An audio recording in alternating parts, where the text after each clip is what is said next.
எனக்காடா end card போடுறீங்க? நயனக்கா சொல்லி கொடுத்த பாடம். அடுத்த முதலீடு எங்க தெரியுமா அப்படின்னு அட்லி ஒரு விஷயத்த பண்ணியிருக்காரு. என்னன்றத இந்த வீடியோல பார்க்கலாம். அதாவது ஓவர் நைட்ல ஒபாமா ஆகிவிட்டான் என்று விளையாட்டாக சொல்வார்கள். அதை அட்லி ரொம்ப சீரியஸா எடுத்துக்கிட்டார் போல. இப்போதுதான் ராஜா ராணி படம் மூலமாக இயக்குனராக அறிமுகமான மாதிரி இருக்கு. அதுக்குள்ள தமிழ்ல அடுத்தடுத்து விஜய் கூட படம், ஹிந்தியில ஷாருக் கானோட படம் என பல மடங்கு உயர்ந்துட்டார் அப்படின்னு தான் சொல்லணும். அது மட்டும் இல்லாமல் ஏபார் ஆப்பிள் எனக்கூடிய தயாரிப்பு நிறுவனத்தையும் தொடங்கியிருக்காராம். நயன்தாராவோட பாணியில சம்பாதிக்கக்கூடிய பணத்தை மொத்தமாக முதலீடு செஞ்சிட்டு இருக்காராம். அவருடைய மனைவி பிரியா அட்லி கடந்த வருடம் தான் ரெட் நாட் என்னும் ஆடை வடிவமைப்பு தொழிலையுமே தொடங்கினாங்க. இந்த நிலையில தன்னுடைய தயாரிப்பு நிறுவனத்தின் மூலம் இவங்க தயாரித்த பேபி ஜான் படம் பெரிய அளவுல பிளாப் அடிச்சிச்சு.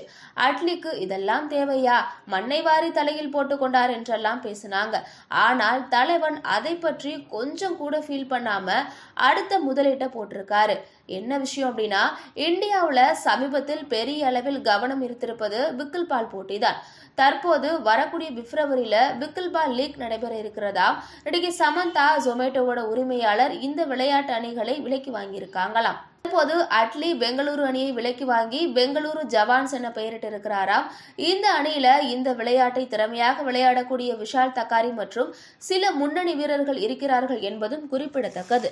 சோ ஒரு படம் பிளாப் ஆனா என்ன, நெக்ஸ்ட் லைஃப்ல முன்னேறுவதற்கு சான்ஸா இல்ல அப்படின்னு அடுத்ததாக அட்லி பிசினஸ்ல களமிறங்கி இருக்காரு. சோ இது பற்றி உங்களுடைய கருத்துக்களை கமெண்ட்ஸ்ல சொல்லுங்க.